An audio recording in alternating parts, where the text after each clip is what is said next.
দেশে প্রতি বছর কয়েক লাখ মানুষ মস্তিষ্কে রক্তক্ষরণ, সড়ক দুর্ঘটনা, স্নায়বিক রোগসহ দীর্ঘমেয়াদী পঙ্গুত্বের মতো জটিল সমস্যায় ভোগে। দীর্ঘদিন ধরে তাদের পুনর্বাসন চিকিৎসা অনেকের জন্য হয়ে ওঠে দুঃসাধ্য ও ব্যয়বহুল।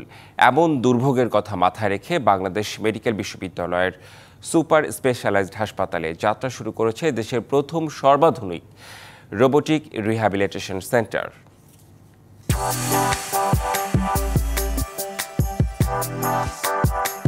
স্নায়ুজনিত রোগ বা পক্ষাঘাতে যারা দীর্ঘদিন ভুগছেন তাদেরকে একজন ফিজিওথেরাপিস্টের শরণাপন্ন হতে হয়। তবে এসব রোগীকে এখন থেকে এসব কিছু করাবে রোবট। চীনের প্রযুক্তিগত সহায়তায় অত্যাধুনিক এই রোবোটিক রিহ্যাবিলিটেশন সেন্টার যাত্রা শুরু করেছে বাংলাদেশ মেডিকেল বিশ্ববিদ্যালয়ের সুপার স্পেশালাইজড হাসপাতালে। দক্ষিণ এশিয়ায় ভারতের পর বাংলাদেশের এই সেন্টারে রয়েছে ২০ কোটি টাকা মূল্যের ৫৭টি রোবট, যার মধ্যে ২২টি এআই প্রযুক্তি সম্পন্ন। এসবই বিনামূল্যে দিয়েছে চীন। চায়না থেকে যে টিম আসছিল তারা আমাদের এখানে ২৯ জনকে ট্রেন করে গিয়েছেন এবং এই ট্রেনারদের মাধ্যমে আমরা আরও ট্রেন তৈরি করব এবং তৈরি করে বাংলাদেশের অন্য যে বিশেষায়িত হসপিটালগুলো আছে সেই হসপিটালগুলোতেও এই রোবোটিক সেন্টার আমরা স্থাপন করতে পারব।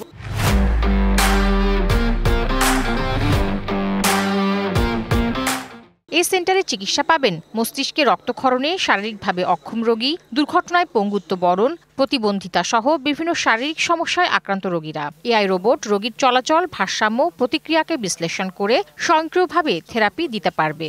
এই রোবোটিক রিহ্যাবে যেটা হয় যে এআই জেনারেটেড মেশিনগুলা বা রোবটই নিজেই ক্যালকুলেট করে যে পেশেন্টের হাইট, ওয়েট এবং ফিজিক্যাল কন্ডিশনের উপর যে মেশিন নির্ধারণ করে কতটুকু, কয় মিনিট বা কয় সেকেন্ড থেরাপি সে পাবে।